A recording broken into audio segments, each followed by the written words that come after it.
Welcome to Creative Scout. Let's talk football.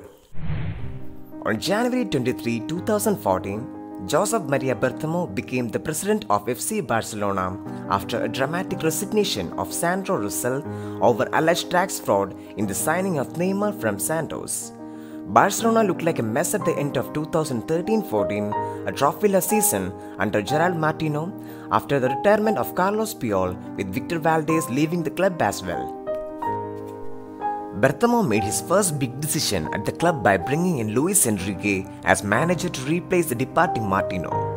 Bartomeu and the club were decisive in the transfer market, bringing in Marc ter Stegen, Luis Suarez, Ivan Rakitic, Jeremy Mathieu and Thomas Vermaelen. After a difficult first half of the season with the returning Luis Suarez from bite ban along with red-hot form of Messi and Neymar, Barca clicked into top gear under Enrique in 2014-15 season. The historic treble-winning season ended with Barca beating Juventus 3-1 in Berlin. Thus, Barcelona became the only European club to have won the treble twice. A monumental achievement for Barca, but a slap on the face of Real Madrid. With Emerson leading the attack, having already won 2 Champions Leagues and 4 Ballon D'ORs in first 5 years, Messi and Barcelona were supposed to dominate the decade. But on 17 July 2020, Barca lost to Osasuna at Nou Camp to hand over the La Liga title to Real Madrid to add to their hat-trick of Champions League titles and help them end the decade on a high. With 6 board members resigning earlier this season due to Barca Gate scandal and Barca inching closer to a trophyless season for the first time in 6 years, FC Barcelona has lost its way on and off the field. But how did the mighty Barca fall from grace? Where did it go all wrong for Messi and Co? Let's discuss the 5 things that went wrong at FC Barcelona. 5. La Masia to FC Barcelona, a broken bridge of youth development. La Masia became the premium brand of youth development in early 2000s with the success of Messi, Puyol, Xavi, Iniesta, etc. The list goes on, so to the success stories. Started in 1979, the success of La Masia was down to the vision, hard work and commitments of coaches and trainers who believed in their own philosophy of football, which is now popularly known as Tiki-Taka, an adaptation of Johan Cruyff-inspired total football. La Masia hit their peaks in early 2010s by replacing the fabled Ajax Academy as football's foremost production line. The peaks of success in early 2010s were blunted by the stagnation of their production in the years after. Sergi Roberto is perhaps the last academy player to make it to the first team, while Ricky Puig and Ansu Fati their biggest hope in some years. Bartomeu's Masia 360 strategy has been a spectacular failure. Over-investing in facilities and overcrowding youth ranks were never an answer to efficient youth development. Trimming out the squad to find the real talents became an Achilles heel for the current coaches. Patience and trust are the key attributes in youth development. It seems like both the club and the players have lost them in each other. With La Masia's biggest talents poached by top European clubs with promises of better projects and first-team opportunities, La Masia is definitely on the decline, and the bridge that produced world-class players for the club in the last decade or so looks broken. It would take years to repair the damage done with inefficient management and lack of vision. 4. Quique Setien, the sorry choice no one really wanted? Let's be clear first. Ernesto Valverde was never the solution for Barca's problems, but neither is Quique Setien from what we have seen in the first 6 months of his tenure.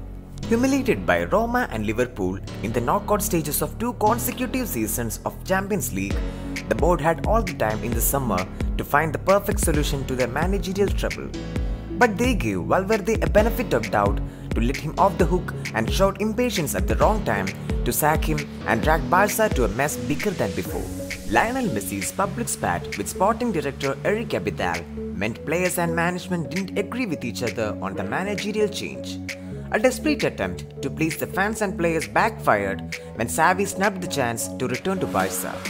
Quique Setien was then brought in to steady the ship. Even though Setien likes to play possession-based football similar to Barca's philosophy, it didn't take long to find cracks in his tactical game plans. El Clasico defeat in March, 0-0 draw against Sevilla, and the defeat against Osasuna at Nou Camp are prime examples of the same. Setien's Barca looked one-dimensional in possession and lacked cutting edge, depending solely on Messi to open up defenses. Players look confused with the lack of understanding of their purpose in Setien's tactical system. Messi and Piqué have already called out Setien's faulty tactics in public on several occasions and critiqued by Griezmann's camp on Setien's treatment of the player. It seems like he has lost the dressing room. It's difficult to see him make a turnaround unless he guides Barca to win the Champions League this season. With Xavi, Mauricio Pochettino and Marcelo Bielsa already linked with the job, it's likely Setien would be sacked at the end of the season. On the whole, it seems like he was set up to fail by Barca board with the timing of his appointment and lack of support from inside the club. 3. Glorified transfer failures. Neymar's transfer from Barcelona to PSG shook the club inside out in the summer of 2017 and put the club on panic mode to find the right player to replace him in the famed MSN attack. Rather than looking for the right profile that would complement the attack, the board wanted a marquee signing to appease the fans and make a statement in European football. It didn't take long for the club to make Philippe Coutinho and Ousmane Dembélé their prime targets. Both Coutinho and Dembélé signed for a combined €265 million, except for a few bright sparks here and there, have failed miserably in the following seasons to at least show they have a future at Barca, let alone fill the void left by Neymar. Barcelona soon dipped into transfer market to bring Antoine Griezmann for another €120 million at the start of this season. He has been played out of position to fit into the team and has failed so far to gel in with his teammates and team style of play. Barca spent close to €400 million on forwards alone to replace Neymar and aging Suarez, including Malcolm, who was bought and sold within a season. Still, they were forced to scramble and brought in Martin Braithwaite out of desperation, outside of a transfer window to cover for injured Dembélé. Also, the confirmed Arthur Pjanic transfer swap makes little sense in footballing terms. We will discuss it in detail later in the video. With lack of vision and hollow transfer strategies, Barca have spent more than €1 billion on 32 transfers since 2014. The signings of Mathieu and Vermaelen in the summer of 2014 should have been a warning for what was about to come.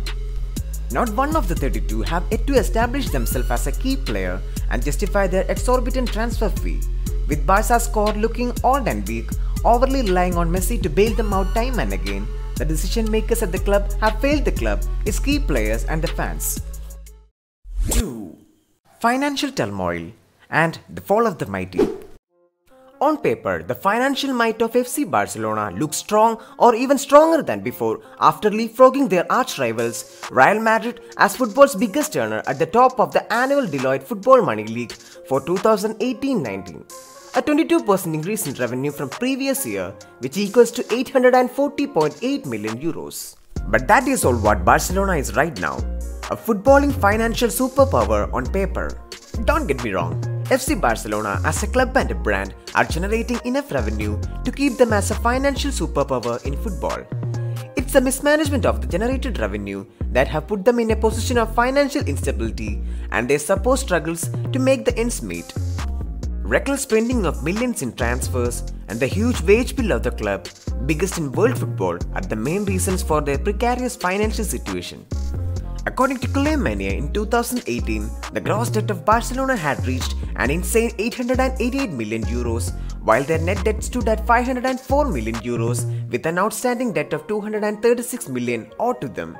The signings of Ousmane Dembélé and Philippe Coutinho have been the main catalyst for the growth in debt, with a whopping €93 million still owed to Liverpool from Coutinho's transfer.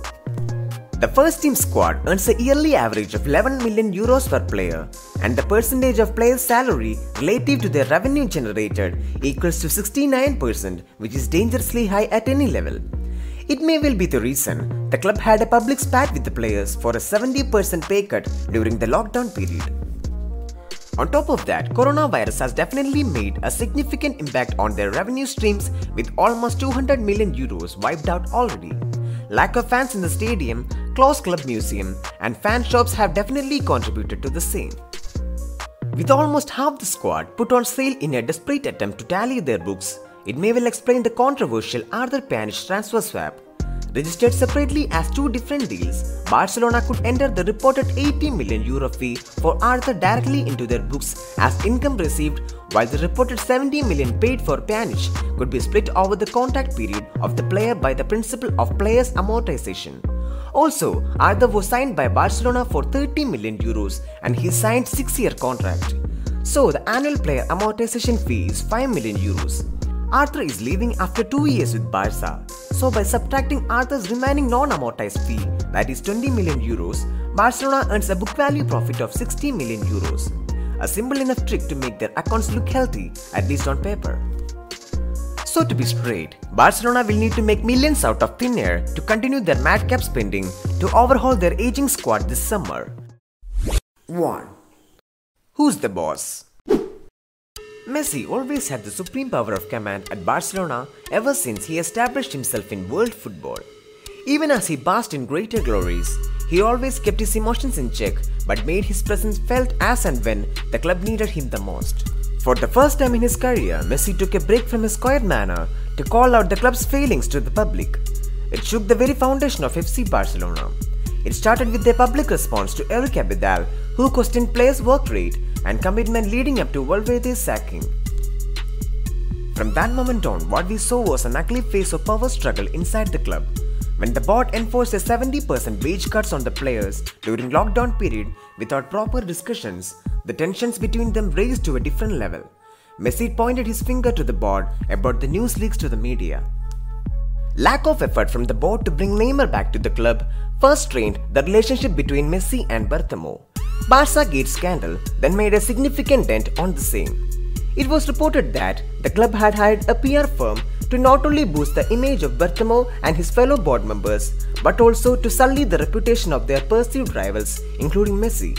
6 board members made the resignation out of disappointment from the social media scandal.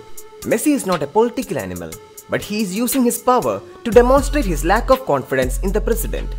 With Messi free to walk away at the end of next season with no contract agreement yet in place, he holds all the cards in this political game.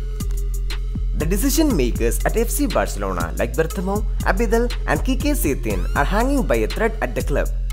Calling out to the public about Setién's tactics may have to be viewed as a sudden emotional outburst after an underwhelming season, but it's difficult to think one of the best, if not the greatest player in football history would ever settle down for mediocrity. If anyone ever had any doubt about who's the boss at FC Barcelona, this political drama has proved it beyond any doubt. It is Messi. Always been, never ever doubt that.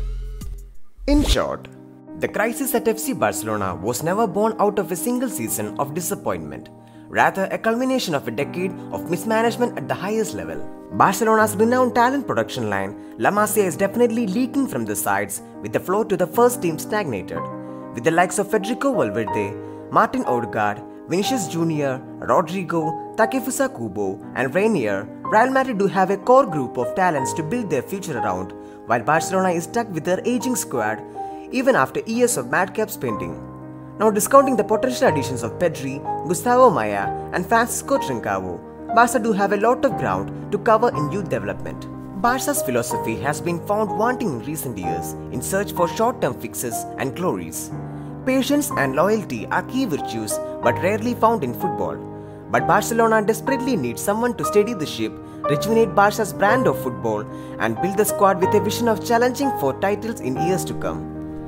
The leaders and warriors of Barcelona's bygone era like Puyol, Xavi, Iniesta, etc. have led the teams built around Messi to greater glory and established an impeccable brand of football that captured millions of hearts around the world. But with genuine lack of leaders in the squad, Messi looks like the sole link that is holding the club, the fans and the squad together. With Messi free to leave at the end of next season, Barcelona need him more than ever. Rather than a compliment to the club's greatest ever player, it depicts the story state the club has found themselves in. Even a Champions League win this season, however short the odds of that happening are, shouldn't distract us from the fact that Barca has lost his golden touch and life after Messi seems harder than ever before. Thank you for watching. Kindly subscribe to our channel for more creative football content. See you soon. Peace out.